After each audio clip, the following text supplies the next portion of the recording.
All right, now we're talking about congruent triangles and proofs, which I know were everybody's favorite thing from this semester. Three congruent triangles have three congruent corresponding sides and three congruent corresponding angles. Use the congruent symbol, which is the squiggle with the equal sign underneath it, to write the congruent sides and angles. Use a line over the letters to write out the sides. Use the angle symbol, which looks like this, to write out the angles. So here you'll see that we're given the triangle congruent statement. So since K is first and Q is first, we know that K is congruent to Q, and you use swoops to mark those. Since J is second and P is second, we use two swoops to mark those and show they're congruent. M is last and R is last. We use three swoops to show that those two are congruent to each other. Then you want to also mark the sides. So I'm going to go from pink to burgundy, and that's going to get one tick mark. From pink to burgundy gets one tick mark, and it's written here as KJ is congruent to QP. It's written right here for you. And then you will see that JM is congruent to PR. It's these sides here. So you're going to mark them both with two tick marks. And then the last one will be the bottom from the pink to the purple, and that'll get three tick marks. And so it'll be the KM is congruent to QR. So it wants you to try that without having to draw the picture for ant and bug. So remember, just follow the order, write your angles and your side congruences. Try it and see how you do, and then hit play and check your work. All right, hopefully you see that angle A is congruent to angle B. Angle N is congruent to angle U. Angle T is congruent to angle G. So then AN, because it's the first two letters, are congruent to BU, the first two letters in the second one. And T, the last two in the first, congruent to UG. AT, congruent to BG, first and last on each of them. And the order is important on this side, so make sure you keep an eye on that. All right, there are 5 postulates that we can use to prove that two triangles are congruent. Side, side, side, side, angle, side, angle, side, angle, angle, angle, side, and hypotenuse flag. So SSS is side, side, side, and it means that all 3 sides are congruent to each other. So they all must have tick marks on them. So like you have this triangle and this triangle, these would need to match, those would need to match, and these would need to match. Okay? SAS is side, angle, side, which means 2 sides and the included angle, which means the angle in between the sides, are congruent to each other. So it would look like this. So if you had a set of sides, this angle here on the bottom, and then this set of sides on the bottom, you see that the angle is between the 2 sets of sides. The next one is angle, side, angle. And it means 2 angles and the included side. So this time, instead of the angle being between the sides, it's the side between the angles. So if you have 2 triangles and you had this angle and this angle marked, the bottom side marked, and the pointy angle marked. So that would be angle, side, angle, because you have an angle, then a side, then an angle. The next one we have is angle, angle, side. And that means 2 angles. And the non-included side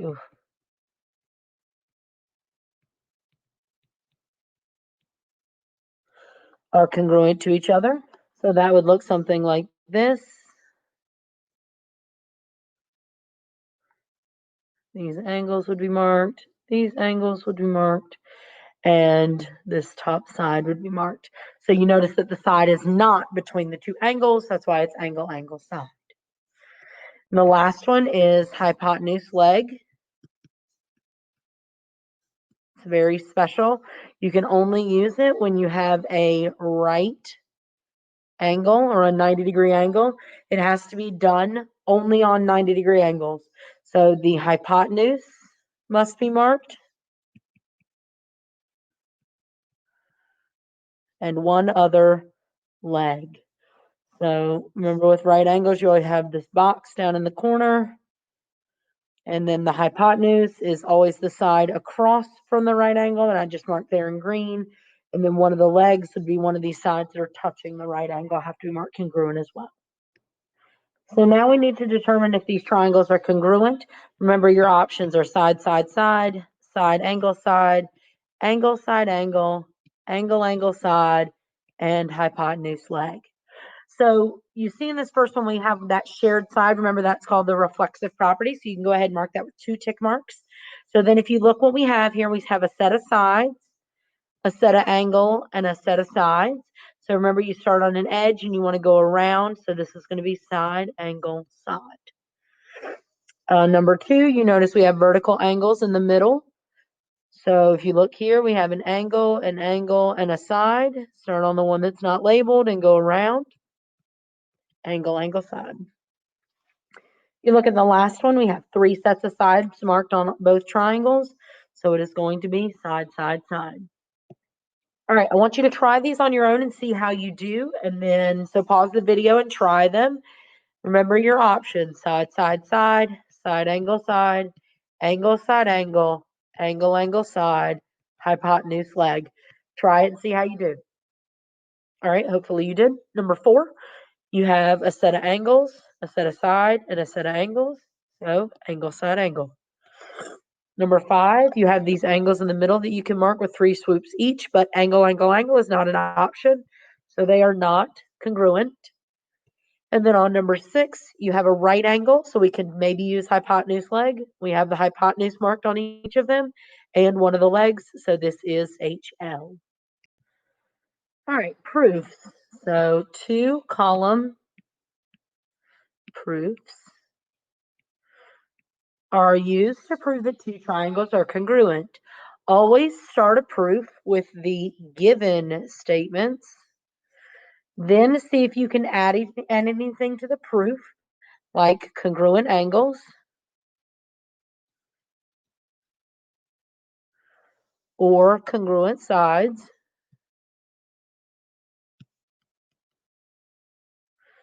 The most popular reason will be vertical angles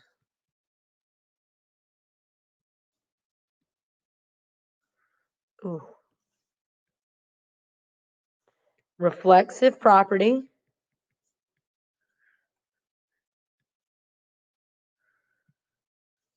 and midpoint. Remember, vertical angles are the ones that are across from each other. They're congruent. Reflexive property means the line is in both figures, and midpoint means it's the middle, so it divides it into 2 equal pieces. So let's look at the proof and see what we have. If you are given the AB is congruent to CD, so AB is congruent to CD, we want to mark it with the tick marks and then write it in our statement as our first given. We write it with the tick marks so we know that we already have it in our proof, and that is a given. We did this one. All right, the next one we're going to do is AD is congruent to CB. AD is congruent to CB, and that is also given. And then we want to mark that with 2 tick marks each. So it's asking us to prove that triangle ABD and triangle CDB are congruent. So we have that line that is in the middle that's in both triangles. So we can mark it with 3 tick marks and say that BD is congruent to BD by reflexive property, which means something is equal to itself. And then we can say that our triangles are congruent by side, side, side. So we just copy down the proof statement. Triangle A, BD is congruent to triangle CDB by side, side, side. Isosceles triangles have two congruent sides and two congruent angles called base angles. Use the triangle sum theorem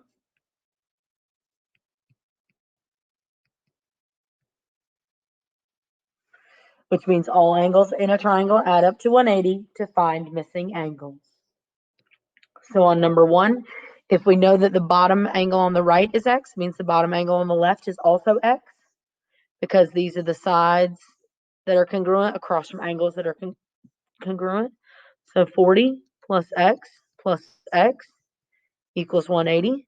Combine your like terms. Minus the 40. 2x equals 140. Divide by 2. X equals 70. Try number 2 and see. Actually, number 2 is a little tougher, so let me work that one out with you. So if this is 65, this is also 65. So then we're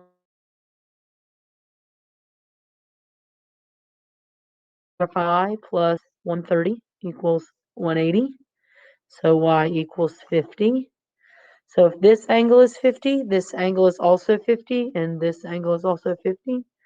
So 50 plus x equals 180. 100 plus x equals 180. Minus 100, x equals 80. When doing proofs with isosceles triangles, you will need to know that isosceles triangles have two congruent sides and two congruent angles. You can use those facts in your proofs. The reasons will be isosceles. Oh, that's nice. Spell that. Triangle. All right. So on this proof, we are given that AD is congruent to BD. So AD is congruent to BD. We're going to write that in as our first given.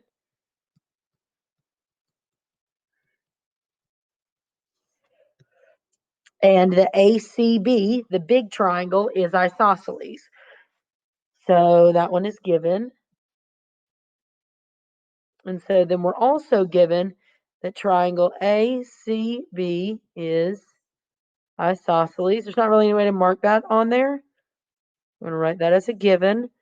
But if we know that it's isosceles, we know that these two sides would be congruent. So we can say that AC is congruent to BC. And that's because it's an isosceles triangle. And then we can say that CD is congruent to itself because of reflexive property.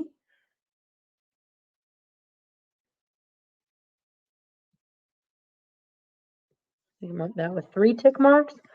And now we can say that triangle ACD is congruent to triangle BCD by side, side, side.